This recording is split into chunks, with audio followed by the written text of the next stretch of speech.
खानदेशामध्ये सणासुदीसाठी तसेच पितृपक्षामध्ये श्राद्धाच्या स्वयंपाकामध्ये आवर्जून केला जाणारा पदार्थ तो म्हणजे उडदाचा वडा.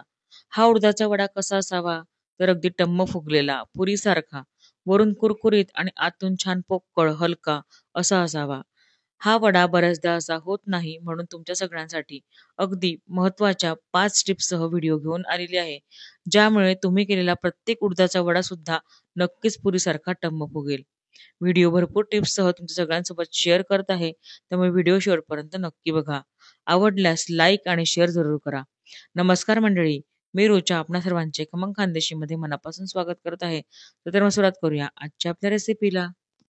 उडदाचा वडा बनवण्यासाठी सर्वप्रथम आपल्याला लागणार आहे ती म्हणजे उडदाची डाळ. तर आज आपण इथे 1 फुल कप भरून उडदाची डाळ घेतलेली आहे. आता सर्वात पहिली आणि महत्त्वाची टीप म्हणजे आपल्याला जर वडा खूप छान असा हवा असेल, फुगलेला असा हवा असेल आणि छान असा हवा असेल, तर आपल्याला उडदाची डाळ ही नवीन घ्यायची आहे. नवीन उडदाच्या डाळीचे वडे खूप छान असे लागतात.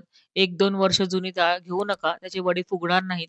त्यामुळे शक्यतो बाजारात नवीन आलेली जी डाळ असते ती घ्या आणि चांगल्या क्वालिटीची घ्या, म्हणजे वडे खूप छान असे हलके असे तयार होतात. तर सर्वप्रथम आपण ही डाळ स्वच्छ 2 वेळा पाण्याने धुवून घेणार आहोत. त्याच्यावरचं जे पांढरं पाणी आहे ते फेकून देणार आहोत आणि 2 वेळा ही डाळ स्वच्छ पाण्याने धुवून घेणार आहोत. डाळ 2 वेळा स्वच्छ पाण्याने धुवून घेतलेली आहे. आता दुसरी आणि अतिशय महत्त्वाची टीप म्हणजे यामध्ये भरपूर पाणी घालायचं आहे. कारण डाळ जेव्हा भिजायला सुरुवात होते, तेव्हा ती फुलते आणि त्याला पाणी जास्त लागते. त्यामुळे या ठिकाणी पाणी बरोबर व्यवस्थित असं घालायचं आहे. आणि ही डाळ 8 ते 9 तास तरी आपल्याला ही भिजत घालायची आहे. डाळ जितकी व्यवस्थित भिजेल तितकेच वडे खूप छान हलके आणि छान असे फुलून येतात. त्यामुळे डाळ कमीत कमी 7 ते 8 तास किंवा 9 तास तरी भिजायला हवी. अगदीच घाई असेल तर तुम्ही 4 ते 5 तास सुद्धा भिजवू शकतात. 8 तास झालेले आहेत. उडदाची डाळ अगदी छान अशी आता फुलून आलेली आहे. अगदी व्यवस्थित अशी भिजली गेलेली आहे. हे बघा, अशीच डाळ भिजायला पाहिजे. मस्त फुलून आलेली आहे आणि आपण जर प्रेस करून बघितली तर चटकन ती तुटत आहे. याचा अर्थ की ही डाळ जी आहे ती अगदी परफेक्ट अशी या ठिकाणी आता भिजली गेलेली आहे.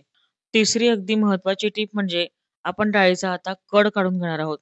कड काढल्यामुळे काय होतंय, की आपली जी डाळ आहे ना ती अतिशय हलकी होते. वडे अगदी छान असे फुगतात आणि शिवाय ते अगदी कुरकुरीत आणि छान अगदी असे हलके आणि पोकळ असे छान लागतात. त्यामुळे या ठिकाणी कड काढण्याची प्रोसेस फार महत्त्वाची आहे. तर या ठिकाणी हातावर दाखवते आहे त्या पद्धतीने आपल्याला ही डाळ छान अशी रगडून घ्यायची आहे. त्यासाठी मी मोठं बाउल घेतलेलं आहे. म्हणजे सांडासांड होत नाही. तर आपण सुद्धा या पद्धतीने मोठं बाउल घ्यायचं आहे आणि त्यामध्ये अशी हातावर रगडून या डाळीला छान अशी स्वच्छ रगडत जायची आहे. जोपर्यंत आपल्या पानाला थोडा फेस येत नाही.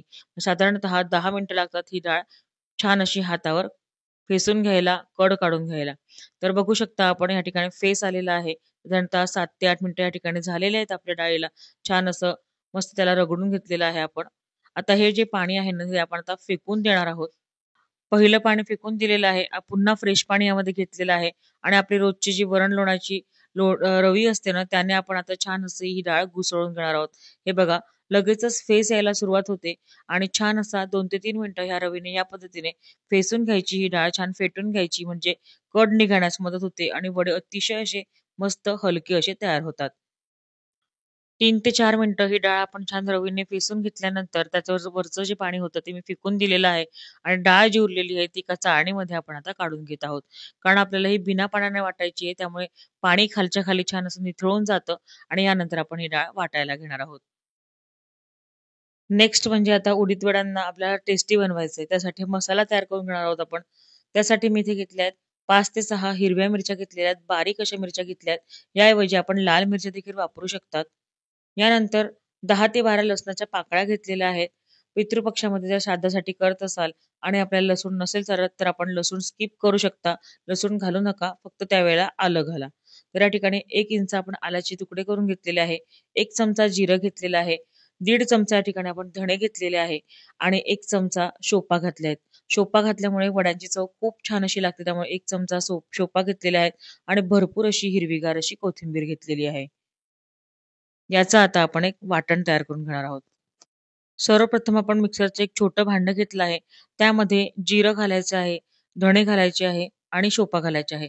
हे कोरडं जे जिन्नस आहे ते आपण थोडंसं सरभरीत असं या ठिकाणी वाटून घेणार आहोत. बघा या ठिकाणी आता कोरडं जिन्नस जे आपण घेतलं त्याची थोडी चरमरीत अशी आपण या ठिकाणी पूड करून घेतलेली आहे. त्यामध्ये आता आपण हिरव्या मिरच्या आणि लसणाच्या पाकळ्या आणि आल्याचे तुकडे घालून घ्यायचे आहेत. आणि बिना पाणी घालता हे आपल्याला थोडंसं जाडसर असं छान असं याचं वाटण तयार करायचं आहे. हे बघा, अगदी बारीकही नाही आणि अगदी जाडसरही नाही, असं मीडियम कन्सिस्टन्सीचं आपण या ठिकाणी हे वाटण जे आहे ते तयार करून घेतलेलं आहे. ही चटणी आता आपल्याला उडदाच्या वड्यांसाठी वापरायची आहे. तर या ठिकाणी ही चटणी आपण एका बाउलमध्ये काढून घेऊ आणि यानंतर आपण डाळ वाटायला घेणार आहोत. मसाला झाल्यानंतर बघा या ठिकाणी आपली जी डाळ निथळत ठेवली होती ती निथळून झालेली आहे. बऱ्यापैकी त्यातलं पाणी निघून गेलेलं आहे. त्याच भांड्यामध्ये आता आपण थोडी-थोडी डाळ करून ही वाटून घेणार आहोत. तर डाळ आपण टाकून घेतलेली आहे. डाळ वाटताना अगदी बारीकही वाटू नका आणि अगदी जाडसरही वाटू नका. थोडीशी अशी त्यामध्ये मधनं-मधनं थोडे-थोडे कण दिसायला पाहिजे उडदाच्या डाळीचे, अशी ती डाळ आपण या ठिकाणी वाटून घ्यायची आहे. आणि पाण्याची आवश्यकता लागलीच तर फक्त अर्धा चमचा पाणी टाका. त्याच्या व्यतिरिक्त पाणी टाकू नका. बिना पाण्यानेच आपल्याला ही डाळ वाटायची असते. आपली उडदाची डाळ या ठिकाणी चरमरीत अशी वाटून रेडी झालेली आहे. बघू शकता अगदी पेस्ट सारखे देखील नाही आणि अगदी जाडसरही नाही. अगदी परफेक्ट अशी थोडी-थोडी डाळ यामध्ये दिसेल अशी आपण ही डाळ वाटून घेतलेली आहे. डाळ आपण 8 ते 9 तास पाण्यामध्ये व्यवस्थित अशी भिजवली गेलेली आहे. त्यामुळे काय हो झालं, की यावेळेला आपण पाण्याचा अजिबात वापर न करता ही डाळ व्यवस्थित अशी वाटून घेतलेली आहे. डाळ जर व्यवस्थित भिजली गेलेली असेल तर त्यामध्ये पाणी टाकण्याची आवश्यकता अजिबात लागत नाही. याच पद्धतीने आता आपण उरलेली डाळ सुद्धा बॅचेसमध्ये घेऊन थोडी-थोडी करून वाटून घेणार आहोत. थोडं-थोडं करून सगळी उडदाची डाळ आपण या ठिकाणी वाटून घेतलेली आहे. शेवटची बॅच सुद्धा मी वाटून घेतलेली आहे. ती सुद्धा बाउलमध्ये काढून घ्यायची आहे. यामध्ये आता आपल्याला भरपूर अशी हिरवीगार बारीक चिरलेली कोथिंबीर घालायची आहे. कोथिंबीर थोडी जास्त लागते या वड्यासाठी कारण याच्याने फ्लेवर खूप छान येतो वड्याचा. कोथिंबीर घातलेली आहे. आता कोथिंबीर आणि मसाला आणि उडदाचं हे वाटण तयार केलेलं आहे. हे सगळं एकजीव करून घ्यायचं आहे हाताने दाखवलेल्या पद्धतीप्रमाणे. व्यवस्थित हा सगळा मसाला आपल्या रोणाला लागला गेला पाहिजे. व्यवस्थित असं मळून घ्यायचं आहे आपल्याला याला. चौथी आणि फार अशी महत्त्वाची टिप तुम्हाला सांगते टम्म वडा फुगण्यासाठीची, ती म्हणजे मीठ. मिठाचं प्रमाण ह्या वड्यामध्ये अतिशय व्यवस्थित असं असणं फार गरजेचं आहे. तेव्हाच हे वडे फुगतात, नाहीतर हे वडे फुगत नाही.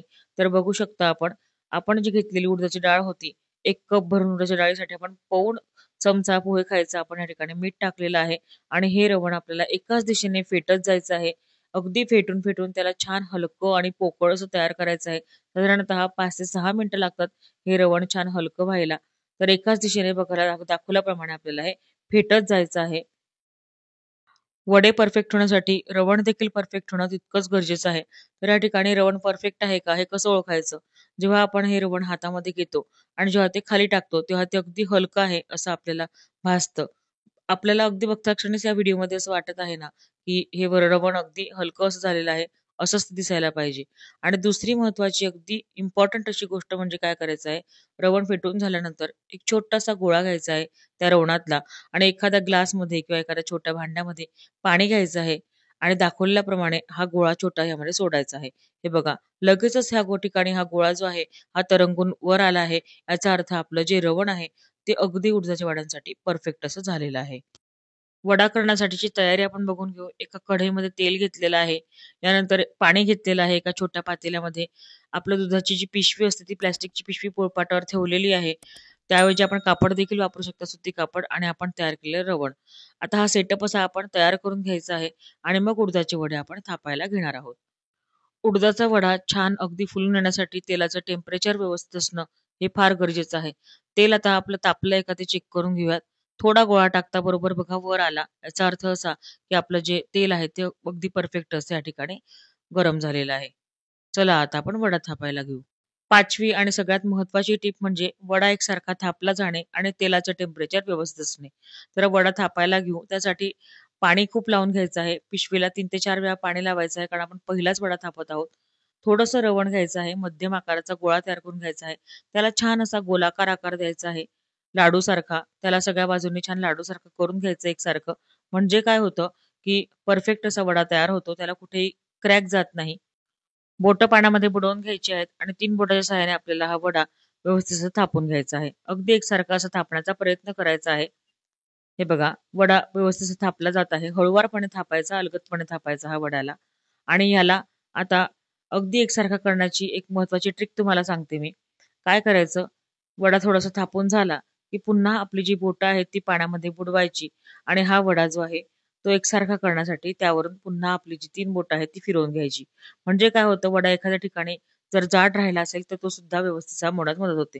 शेवटी पुन्हा ही बोटं आपण पाण्यामध्ये बुडवून घ्यायची म्हणजे वडा चिटकत नाही हाताला आणि हळूवारच हा वडा आपल्या पिशवीपासून आपल्याला अलगद करायचा आहे, वेगळा करायचा आहे अंगठाच्या साहाय्याने. दाखवल्याप्रमाणे वडा अलगद काढायचा आणि अलगदच तेलामध्ये सोडायचा. आज या ठिकाणी मी मध्यम केलेली आहे गॅसची आणि मध्यम आचेवर आपल्याला या पद्धतीने झाऱ्याने आपल्याला या वड्यावर तेल उडवत जायचं आहे. तेल उडवल्यानंतर जेव्हा वडा फुगायला सुरुवात होते, तेव्हाच काय करायचं, की कडा दाबायला सुरुवात करायच्या. ज्याप्रमाणे आपण पुरी दाबतो साइडने त्या पद्धतीने हा वडा सुद्धा थोडा-थोडा साइडने दाबायचा. म्हणजे तो पटकन फुलण्यास मदत होते. हे बघा, पटकन फुगून आपला वडा पुरीसारखा तयार झालेला आहे. तर एका बाजूने हा वडा आता झालेला आहे ऑलमोस्ट. आपण दुसरी बाजू सुद्धा याची व्यवस्थितशी तळून घेऊया याला. दुसऱ्या बाजूने पलटवला गेलेला आहे. वडा अगदी सुरेख असा तयार झालेला आहे. हे बघा दुसऱ्या बाजूने देखील झाऱ्याने थोडंसं तेल यावर उडवत राहायचं आहे. वड्याचा रंग आपण बघू शकता अगदी सुरेख असा आलेला आहे. अगदी पुरीसारखा टम्म असा फुगलेला आहे आपला वडा. ह्याला आता थोडंसं आपण कडेला घ्यायचं आहे म्हणजे एक्स्ट्राचं जे तेल असतं ते निथळून जातं आणि हा वडा आपण आता सर्व्ह करायला घेणार आहोत.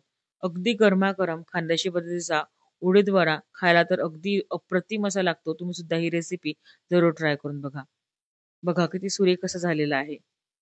मी दिलेल्या टिप्स जर तुम्ही फॉलो केला तर तुमचा प्रत्येक वडा ह्याच पद्धतीने नक्कीच फुगणार आहे याची खात्री मी तुम्हाला देते. दुसरा वडा सुद्धा आपण तेलामध्ये सोडून घेऊयात. आजच्या ठिकाणी मी मध्यम केलेले आहे. मध्यम आचेवर बघा आपला वडा पुन्हा एकदा छान असा पुरीसारखा टम्म फुगलेला आहे. अगदी सुरेख असा दिसत आहे. बाहेर काढून घेऊयात वड्याला. झालाय तळून. बघा अगदी छान असा गरमागरम वडा तुम्हाला मी आता तोडून दाखवते. बघा अगदी पुरीसारखा टम्म फुगलेला, मस्त आतमध्ये गरमागरम असा मस्त वाफ आहे आतमध्ये. छान अशी वरतून कुरकुरीत आणि आतून अगदी पोकळ, छान असा हलका आणि अगदी अलवार असा हा वडा खायला अगदी सुरेख असा लागतो. गरमागरम वडे सोबतच तांदळाची खीर. आजचा आपली मस्त असा हा मेनू तयार झालेला आहे. आपण घेतलेल्या प्रमाणामध्ये साधारणतः मध्यम साईजचे 15 वडे तयार होतात आणि हे वडे गरमागरमच खूप छान असे लागतात.